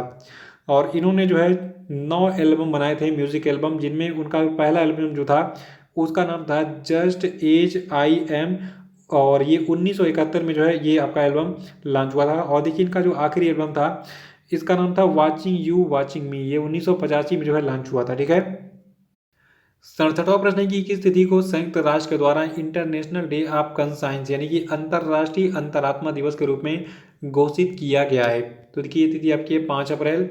देखिए 5 अप्रैल 2020 को पूरी दुनिया ने पहला संयुक्त राष्ट्र अंतर्राष्ट्रीय अंतरात्मा दिवस मनाया। ठीक है, तो इस साल पहला ये दिवस था, तो इसलिए एग्जाम के लिए इंपॉर्टेंट है। याद रखना है कि 5 अप्रैल को संयुक्त राष्ट्र के द्वारा घोषित किया गया है इंटरनेशनल डे ऑफ कंसाइंस यानी कि अंतर्राष्ट्रीय अंतरात्मा दिवस के रूप में। और 68वां प्रश्न है कि हाल ही में भारत सरकार ने कोविड-19 से संबंधित प्रतिक्रिया गतिविधियों के समन्वय के लिए सशक्त समूह का गठन किया है, और इसकी अध्यक्षता कौन करेंगे इस सशक्त समूह की? तो देखिए इस सशक्त समूह का जो है जो गठन किया गया है इसकी अध्यक्षता करेंगे नीति आयोग के चीफ एग्जीक्यूटिव ऑफिसर। और वर्तमान में नीति आयोग के चीफ एग्जीक्यूटिव ऑफिसर यानी कि सीईओ कौन है? देखिए इनका नाम है अमिताभ कांत। और ये सशक्त समूह जो है समस्याओं की पहचान करेगा, यानी कि जो कोरोना वायरस से संबंधित समस्याएं होंगी उनकी पहचान करेगा, प्रभावी समाधान के साथ योजनाओं के निर्माण से संबंधित मुद्दों को संबोधित करेगा। 69वां प्रश्न है कि विश्व स्वास्थ्य दिवस किस तिथि को मनाया जाता है? तो देखिए जो आपका विश्व स्वास्थ्य दिवस है ये 7 अप्रैल को हर साल मनाया जाता है। और इस साल 2020 के लिए इसकी थीम रखी गई है सपोर्ट नर्स एंड मिडवाइफ्स। 70वां प्रश्न है कि किस व्यक्ति को साल 2020-21 के लिए national association of software and services companies का यानी कि नॉस्कॉम का नया चेयरपर्सन बनाया गया है? तो देखिए नास्कॉम के जो है नए चेयरपर्सन बनाए गए हैं 2020-21 के लिए यूबी प्रवीण राव। इनका नाम आपको जरूर याद रखना है, एग्जाम के लिए इंपॉर्टेंट है। देखिए जब कि यूबी प्रवीण राव हैं ये वर्तमान में इन्फोसिस के चीफ ऑपरेटिंग ऑफिसर है। और इनके साथ में एक और अपॉइंटमेंट हुआ है। देखिए इनके साथ में एक और महिला है जिनका नाम है रेखा मेनन, जो कि वर्तमान में एसेंचर्स की भारत में अध्यक्ष और वरिष्ठ प्रबंध निदेशक हैं। तो रेखा मेनन को जो है 2020-21 के लिए नास्कॉम का जो है उपाध्यक्ष अपॉइंट किया गया है। 71वां प्रश्न है कि हाल ही में किस देश के पूर्व प्रधानमंत्री महमूद जिब्रील का जो है कोविड-19 के कारण निधन हो गया? तो देखिए जो आपके महमूद जिब्रील हैं ये जो है लीबिया के पूर्व प्रधानमंत्री थे और रिसेंटली ये पास्ट अवे हो गए। देखिए लीबिया की बात कर लेते हैं। देखिए लीबिया जो है ये नॉर्थ अफ्रीका में स्थित है। कैपिटल यहाँ की है ट्रिपोली और यहाँ की करेंसी है लीबियन दिनार। लीबिया की टोटल पॉपुलेशन है 63.7 लाख। ठीक है। 72वां प्रश्न है कि फीफा अंडर 17 महिला विश्व कप 2020 का आयोजन किस देश में होना था, जिसे हाल ही में कोरोना वायरस महामारी के कारण स्थगित कर दिया गया है। तो देखिए इस फीफा अंडर 17 महिला विश्व कप 2020 का जो आयोजन है ये भारत में होना था 2 से 21 नवंबर के बीच में, लेकिन ये कैंसिल हो गया है। देखिए भारत में इसका आयोजन जो है भारत के 5 शहरों नवी मुंबई, गुवाहाटी, अहमदाबाद, कोलकाता और भुवनेश्वर में होना था। तो बस ये जानकारी ऐसे दिमाग में बनाए रखिएगा। लेकिन अब आपको क्या रखना है कि फीफा अंडर 17 महिला विश्व कप 2020 का जो आयोजन है ये भारत में होना था, ये रद्द कर दिया गया है कोरोना वायरस के कारण। और 73वां प्रश्न है कि हाल ही में सुप्रीम कोर्ट के द्वारा दूर संचार विवाद समाधान एवं अपील अधिकरण यानी कि telecom dispute settlement and appellate tribunal के अध्यक्ष न्यायमूर्ति शिवा कीर्ति सिंह का जो कार्यकाल है ये कितने दिनों के लिए बढ़ा दिया है। तो देखिए शिवा कीर्ति सिंह का जो कार्यकाल है ये बढ़ा दिया गया है 3 महीने के लिए, क्योंकि लॉकडाउन चल रहा है, नया अपॉइंटमेंट नहीं हो पाएगा अभी। तो देखिए अप्रैल 2017 में इन्होंने अपना पद संभाला था दूर संचार विवाद समाधान एवं अपीलीय अधिकरण के अध्यक्ष के रूप में। ठीक है। और अब इनको 3 महीने का जो है कार्यकाल का विस्तार मिल गया है, क्योंकि ये 20 अप्रैल को रिटायर होने वाले थे और 20 अप्रैल से जो है अब ये 3 महीने और काम कर लेंगे। 74वां प्रश्न है कि हाल ही में किस देश के प्रसिद्ध अभिनेता फॉरेस्ट कॉम्पटन का कोविड-19 के संक्रमण से निधन हो गया। तो देखिए जब कोई फॉरेस्ट कॉम्पटन है ये एक अमेरिकी प्रसिद्ध अभिनेता यानी कि एक्टर थे और अभी हाल ही में ये 5 डबे हो गए। और इनके बारे में यानी कि फॉरेस्ट कॉम्पटन के बारे में एक बहुत ही अनोखी जानकारी ये है। देखिए ये अभिनेता तो थे ही, लेकिन इन्होंने द्वितीय विश्व युद्ध में पार्टिसिपेट किया था और जो आपका दूसरा विश्व युद्ध है ये कब लड़ा गया था 1 सितंबर 1939 से 2 सितंबर 1945 के दौरान। ठीक है। तो इन्होंने उस समय फ्रांस में जो है 103वीं इन्फेंट्री डिवीजन में सेवा दी थी सैनिक के रूप में। और देखिए विश्व युद्ध की बात हो रही है तो पहले वर्ल्ड वार के बारे में बात कर लेते हैं। देखिए जो आपका पहला विश्व युद्ध था यानी कि वर्ल्ड वार था ये 1914 से 1918 तक चला था और दूसरा कब से कब तक चला था 1 सितंबर 1939 से 2 सितंबर 1945 तक। तो ये इतिहास की भी जानकारी आपको मिल गई करेंट अफेयर के साथ साथ यहाँ पे। और 75वां प्रश्न है कि हाल ही में नागरिक उड्डयन मंत्रालय ने कोविड-19 से निपटने के लिए हाल ही में किस पहल की शुरुआत की है। तो देखिए भारत के नागरिक उड्डयन मंत्रालय ने कोविड-19 से निपटने के लिए अभी हाल ही में लाइफ लाइन उड़ान नामक जो है एक पहल की शुरुआत की है। और इस लाइफ लाइन उड़ान पहल की खास बात क्या है। देखिए आपको पता होगा कि जो पहाड़ी क्षेत्र हमारे हैं, ठीक है, अगर भारत के पहाड़ी क्षेत्रों में हमें अगर दवा सामग्री कुछ भी भेजना हो तो पहाड़ी रास्ते जो है ये बहुत कठिन होते हैं, धीरे धीरे गाड़ियाँ चलती है, बहुत समय लग जाता है। तो अगर यहाँ पे हम एरोप्लेन यानी कि हवाई जहाज़ के माध्यम से वहाँ पे दवाएं भेजें, राहत सामग्री भेजें, तो ये तुरंत मतलब जो रास्ता आपको 20-25 घंटे में तय करना है वो आप 1 से 1.5 घंटे में तय कर सकते हैं पहाड़ी क्षेत्रों में। तो इसीलिए जो है इस लाइफ लाइन उड़ान स्कीम को स्टार्ट किया गया है नागरिक उड्डयन मंत्रालय के द्वारा, ताकि जो भारत के दूर दराज पहाड़ी क्षेत्र हैं वहाँ पर चिकित्सा सामग्री जो है आसानी से पहुँचाई जा सके। और देखिए अप्रैल महीने में 132 से ज़्यादा जो है मालवाहक उड़ानों का जो है परिचालन किया गया था उस समय दवाओं और विभिन्न चिकित्सा सामग्रियों के जो है ट्रांसपोर्ट के लिए इस लाइफ लाइन उड़ान पहल के अंतर्गत। और 76वां प्रश्न है कि हाल ही में किसे विदेश मंत्रालय का नया प्रवक्ता बनाया गया है। तो देखिए रिसेंटली भी हाल ही में अनुराग श्रीवास्तव को विदेश मंत्रालय का नया प्रवक्ता बनाया गया और इन्होंने इस पद पर रवीश कुमार का स्थान लिया है। ये नियुक्ति बहुत इंपॉर्टेंट है, इसको नोट कर लीजिएगा अलग से। ठीक है, मोस्ट इंपॉर्टेंट टैग भी कर दीजिएगा। देखिए जो आपके अनुराग श्रीवास्तव इनके बारे में जानकारी क्या है। देखिए अनुराग श्रीवास्तव जो है ये विदेश मंत्रालय के प्रवक्ता बनने से पहले इथियोपिया और अफ्रीकन यूनियन के राजदूत भी थे। ठीक है, तो इनके बारे में पूर्व जानकारी थी।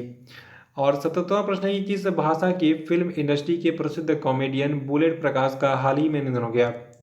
तो देखिए जो आपके ये फेमस कॉमेडियन थे बुलेट प्रकाश जी, ये जो है कन्नड़ फिल्म इंडस्ट्री के एक फेमस अभिनेता थे और अभी हाल ही में इनका निधन हो गया है। 78वां प्रश्न है कि हाल ही में कैबिनेट ने कोरोना वायरस संकट के बीच कितने साल के लिए सांसद निधि को स्थगित कर दिया है। देखिए ये प्रश्न सभी परीक्षाओं के लिए इंपॉर्टेंट है। देखिए जो आपकी सांसद निधि है इसको जो है 2 सालों के लिए स्थगित किया गया हाल ही में। और आपको पता होना चाहिए सांसद निधि क्या होती है, तो आइए इसके बारे में आपको डिटेल बता रहा हूँ। देखिए जितने भी संसद के सदस्य होते हैं उनको सांसद निधि के रूप में हर साल 5 करोड़ रुपए की राशि मिलती है, जिससे वो अपने क्षेत्र के विकास कार्यों में जो है खर्च करते हैं। लेकिन अब जो है 2 सालों तक ये 5 करोड़ की धनराशि उनको नहीं मिलेगी अपने क्षेत्र के विकास कार्यों में खर्च करने के लिए। और इस साल जो ये सांसद निधि कैंसिल हुई है, इससे जो है अब टोटल 7,900 करोड़ रुपए लगभग बचेंगे और इन सभी रुपयों को जमा किया जाएगा भारत की संचित निधि में और इसका प्रयोग किया जाएगा कोरोना वायरस से फाइट करने के लिए। ठीक है। 79वां प्रश्न है कि हाल ही में केंद्र सरकार ने किस योजना के तहत कोरोना वायरस का मुफ्त परीक्षण और उपचार प्रदान करने का निर्णय लिया है?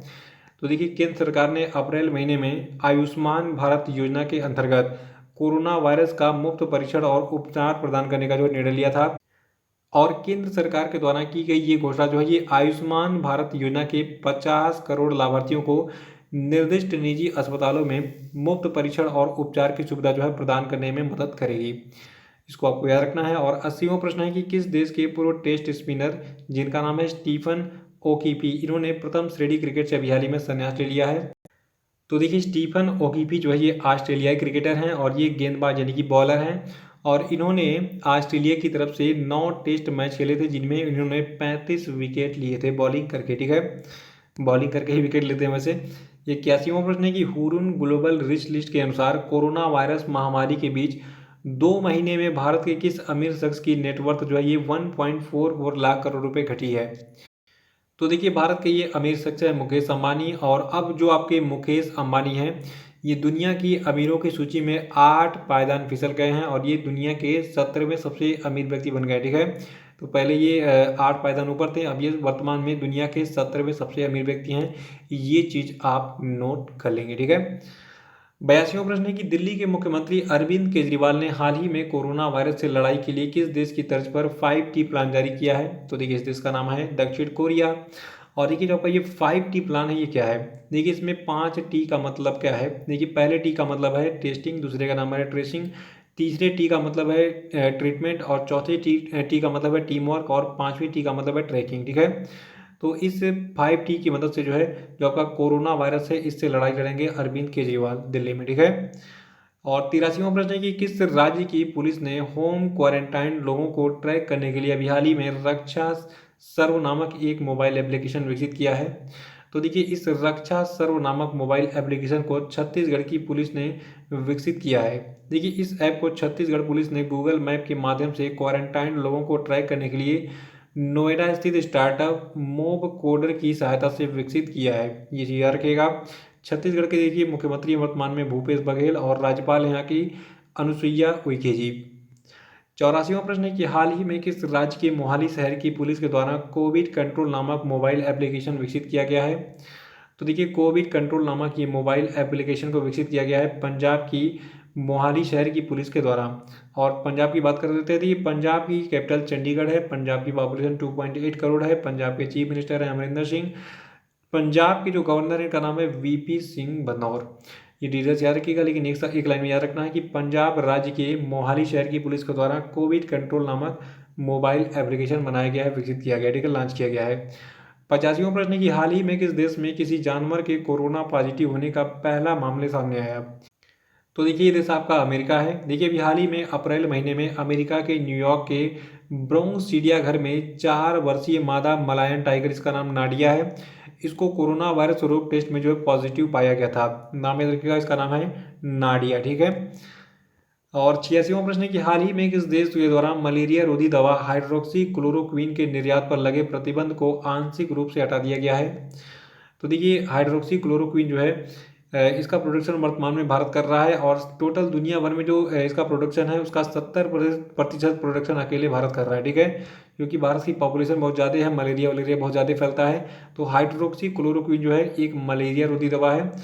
और अभी हाल ही में भारत ने जो है इस पर लगे प्रतिबंध को जो है आंशिक रूप से हटा दिया है। और क्यों हटाया है? देखिए, विदेश मंत्रालय जो है भारत का, इसने बताया है कि मानवीय आधार पर यह फैसला लिया गया है कि इस पर लगा प्रतिबंध आंशिक रूप से हटा दिया जाए ताकि ये दवाएं उन देशों को भेजी जा सके जिन्हें भारत से जो है मदद की आस है। तो सबसे पहले इसको अमेरिका में भेजा गया था अभी हाल ही में। 87वां प्रश्न है कि हाल ही में किस राज्य में तितली एवं उसके पारिस्थितिकी तंत्र के बारे में लोगों को जागरूक करने के लिए राज्य के तिरुचिरापल्ली में ट्रॉपिकल बटरफ्लाई कंजर्वेटरी का विकास किया गया? तो देखिए, ये राज्य आपका तमिलनाडु है और ये ट्रॉपिकल बटरफ्लाई कंजर्वेटरी जो है ये अपर अनाईकट रिजर्व फॉरेस्ट में स्थित है, जो कि तिरुचिरापल्ली में कावेरी और कोल्लीडम नदियों के बीच में स्थित है। तो इसके बारे में ये जानकारी जो है नोट कर लीजिएगा। 88वां प्रश्न है कि हाल ही में लोकप्रिय मलयालम फिल्म और थिएटर अभिनेता जिनका नाम है कलिंग सासी, इनका निधन हो गया। और कलिंग सासी का मूल नाम क्या था? तो देखिए, जो आपके कलिंग सासी जी थे, इनको आपने कई फिल्मों में देखा भी होगा। इनका मूल नाम था वी चंद्र कुमार। देखिए, इन्होंने फिल्म उद्योग में अपने करियर की शुरुआत की थी 1988 में। ठीक है।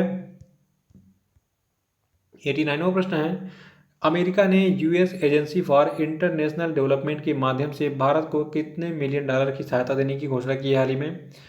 तो देखिए, अप्रैल महीने में अमेरिका ने US agency for international development के माध्यम से भारत को कुल जो है 2.9 मिलियन डॉलर की सहायता देने की घोषणा की थी अप्रैल महीने में। और देखिए, जब ये US agency for international development है, ठीक है, तो ये क्या चीज़ है, इसको एक लाइन में जान लीजिए। देखिए, US agency for international development विश्व स्तर पर वित्तीय सहायता करने वाली प्रमुख एजेंसियों में से एक है। और इसका मुख्यालय है अमेरिका के वाशिंगटन डीसी में। और इसकी स्थापना 3 नवंबर 1961 में की गई थी। और इसके जो प्रशासक एडमिनिस्ट्रेटर हैं वर्तमान में, इनका नाम है मार्क ग्रेन। 90वां प्रश्न है कि हाल ही में ट्विटर के मुख्य कार्यकारी अधिकारी जैक डोर्सी ने विश्व में फैली कोविड-19 महामारी से निपटने के लिए काम करने वाली संस्थाओं को अभी हाल ही में कितनी धनराशि देने का ऐलान किया है? तो देखिए, ये अमाउंट बहुत बड़ा है। ये अमाउंट आपका है 1 बिलियन डॉलर का। ठीक है। और देखिए, ये धनराशि जो है, ये अब तक किसी भी निजी व्यक्ति के द्वारा, यानी कि कोई भी पर्सनल व्यक्ति जो है, जो दान कर रहा है, तो उसके द्वारा दी जाने वाली सबसे बड़ी धनराशि है कोरोना वायरस से लड़ने के लिए। तो ये धनराशि किसने दी है? जो आपके ट्विटर के मुख्य कार्यकारी अधिकारी हैं जैक डोर्सी, इन्होंने विश्व में फैली कोविड महामारी से निपटने के लिए, ठीक है, 1 बिलियन डॉलर की अमाउंट याद रखिएगा, ये इंपॉर्टेंट एग्जाम के लिए। 91वां प्रश्न है कि हाल ही में भारतीय लघु उद्योग विकास बैंक, जिसको हम अंग्रेजी में कहते हैं small industry development bank of India, short में कहते हैं सिडबी, तो सिडबी ने जो है सूक्ष्म लघु और मध्यम उद्यमों को सरकारी आदेश पर कितने करोड़ रुपए तक की आपात कार्यशील पूंजी जो है उपलब्ध कराने का फैसला किया है? तो देखिए, ये अमाउंट आपका है 1 करोड़ रुपए। और देखिए, सिडबी के बारे में आपको बता दूं कि जो आपका सिडबी है, इसका पूरा नाम है small industry development bank of India, headquarter है लखनऊ में। स्थापना 2 अप्रैल 1990 को हुई थी। और वर्तमान में इसको जो चेयरमैन और मैनेजिंग डायरेक्टर, इनका नाम है मोहम्मद मुस्तफ़ा। 92वां प्रश्न है कि फोर्ब्स के 2020 के सबसे अमीर व्यक्ति, यानी कि द रिच लिस्ट इन 2020 सूची में पहले स्थान पर कौन है? तो देखिए, वर्तमान में जो दुनिया के सबसे अमीर शख्स है, इनका नाम है जेफ बेजोस, जो कि अमेजोन नामक एक ई कॉमर्स कंपनी के फाउंडर हैं। आपको बताया होगा अमेजोन के बारे में। देखिए, यहाँ पे आपको पूरी लिस्ट दिख रही है दुनिया के जो सबसे अमीर व्यक्ति हैं, उनकी क्रम से सूची दिख रही है। वर्तमान में कौन पहले स्थान पर है, दूसरे स्थान पर कौन है, ठीक है। तो इस सूची का स्क्रीनशॉट ले लीजिए, नोट कर लीजिएगा। लेकिन यहाँ पे जो सबसे इंपॉर्टेंट है, रिलायंस इंडस्ट्रीज लिमिटेड के जो चेयरमैन हैं मुकेश अंबानी। देखिए, इससे पहले वाले प्रश्न में मैंने बताया था कि मुकेश अंबानी अब वर्तमान में दुनिया के क्रम से 17वें सबसे अमीर व्यक्ति बन गए हैं। और वर्तमान में इनका जो नेट वर्थ है, ये कितना है? 44.3 अरब डॉलर। ये नोट कर लीजिएगा। 93वां प्रश्न है कि हाल ही में किस राज्य सरकार ने कोविड-19 से मुकाबला करने के लिए कोविड केयर ऐप को लॉन्च किया है? तो देखिए, कोविड केयर ऐप को लॉन्च किया गया है अरुणाचल प्रदेश की सरकार के द्वारा। और जो आपका ये कोविड केयर ऐप है, देखिए, ये जो है उपयोगकर्ताओं को स्वास्थ्य की जानकारी, जैसे कि शरीर के तापमान के साथ साथ कोरोना के लक्षणों की स्वयं जांच करने में जो है उनको सक्षम बनाएगा। और अरुणाचल प्रदेश की बात करें तो देखिए, यहाँ के जो मुख्यमंत्री का नाम है पेमा खांडू, राज्यपाल है बीडी मिश्रा। अरुणाचल प्रदेश की राजधानी है ईटानगर। 94वां प्रश्न है कि किस व्यक्ति को विजडन के द्वारा विश्व का सर्वश्रेष्ठ क्रिकेटर, यानी कि leading cricketer in the world 2020 का जो है खिताब दिया गया? तो देखिए, ये व्यक्ति आपके हैं बेन स्टोक। बेन स्टोक्स को अभी हाल ही में विश्व के सर्वश्रेष्ठ क्रिकेटर का जो है खिताब दिया गया है। देखिए, जो आपका विजडन क्रिकेटर्स एल्मनैक है, इसने अभी हाल ही में 2020 के अपने संस्करण में 2019 के प्रदर्शन के लिए इंग्लैंड के बेन स्टोक्स को जो है ये सम्मान दिया है। तो इसको आपको याद रखना है। और देखिए, जो आपके बेन स्टोक्स हैं, तो इन्होंने एक कीर्तिमान भी बना दिया। देखिए, पिछले 15 सालों से अब तक ये सम्मान किसी भी इंग्लैंड के खिलाड़ी को नहीं दिया गया था। और देखिए, इससे पहले 2016, 2017 और 2018 3 सालों तक लगातार जो है, जो आपके विराट कोहली है, इन्होंने ये सम्मान प्राप्त किया था विजडन क्रिकेटर्स एल्मनैक के द्वारा। और महिलाओं की बात करें तो कि महिलाओं में ये सम्मान जो है, यानी कि विश्व के सर्वश्रेष्ठ क्रिकेटर जो सम्मान है महिलाओं में, ये ऑस्ट्रेलिया की एलिस पेरी को मिला है। 95वां प्रश्न है कि हाल ही में किस भारतीय अमेरिकी पत्रकार का कोरोना वायरस के कारण निधन हो गया? तो देखिए, ये भारतीय अमेरिकी पत्रकार आपके हैं ब्रह्म कंची बोतला। और देखिए, जब ये ब्रह्म कंची बोतला हैं, तो ये जो है उस समय संक्रमित हुए थे कोरोना वायरस से, जब वो अपनी समाचार agency United news of India के लिए जो है ग्राउंड रिपोर्ट करने के लिए लगे हुए थे, ठीक है। तो बहुत सारे हमारे पत्रकार भाई हैं, डॉक्टर्स हैं और बहुत सारे हमारे पुलिस के जवान हैं, ये हमारे लिए देखिए कितना त्याग कर रहे हैं, अपनी जान की बाजी भी लगा दे रहे हैं। ठीक है, तो जो आपके ये ब्रह्म कंची बोतला थे, ये भारतीय अमेरिकी पत्रकार थे। कोरोना वायरस के संक्रमण से हाल ही में इनका निधन हो गया है, याद रखिएगा। 96वां प्रश्न है कि हाल ही में केंद्रीय मानव संसाधन विकास मंत्रालय ने कोविड-19 एवं भविष्य की चुनौतियों का सामना करने के लिए किस चैलेंज की शुरुआत की है? तो देखिए इस चैलेंज का नाम है समाधान। देखिए जो आपका ये ऑनलाइन चैलेंज है, इसका नाम है समाधान। तो इसका उद्देश्य है जो आपके छात्र और छात्राएं भारत के हैं, उनमें नए प्रयोगों एवं नई खोज करने के लिए क्षमता को परखना और उस प्रयोग या फिर खोज का परीक्षण करने के लिए एक मजबूत मंच उपलब्ध कराना। और यहाँ पे मानव संसाधन विकास मंत्रालय की बात हो रही है। तो देखिए वर्तमान में जो भारत के मानव संसाधन विकास मंत्री हैं, इनका नाम है रमेश पोखरियाल निशंक। 97वां प्रश्न है कि हाल ही में विश्व एथलेटिक्स ने कोरोना वायरस महामारी के मद्देनजर टोक्यो ओलंपिक क्वालिफिकेशन अवधि जो है ये किस समय तक स्थगित कर दी है? तो देखिए ये ड्यूरेशन आपका है दिसंबर 2020। अब जो है ये क्वालिफिकेशन वाला जो मैच वगैरह होता था, ठीक है, अब ये दिसंबर 2020 तक नहीं खेला जाएगा। लेकिन इसके पहले जितने भी खिलाड़ी जो है ये टोक्यो ओलंपिक के लिए क्वालिफाई कर चुके थे, वे जो है जब भी ये ओलंपिक आयोजित होगा, ठीक है, टोक्यो वाला, तो उसमें जो है ये पार्टिसिपेट कर सकेंगे। ठीक है, उनको अलग से क्वालिफाई करना नहीं होगा। 98वां प्रश्न है कि अंतर्राष्ट्रीय श्रम संगठन के अनुसार कोरोना वायरस संकट के कारण किस देश में अनौपचारिक क्षेत्र में काम करने वाले लगभग 40 करोड़ लोग गरीबी में फंस सकते हैं? तो देखिए आपको बता दूं ये देश आपका भारत है। भारत में लगभग 40 करोड़ लोग जो है ये गरीबी में फंस सकते हैं कोरोना वायरस के कारण।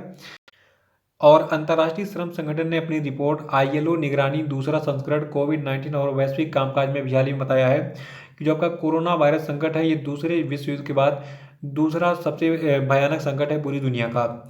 और देखिए जो आपका यूनाइटेड नेशंस है, इसने भी हवेली में किसी स्टेटमेंट दिया था।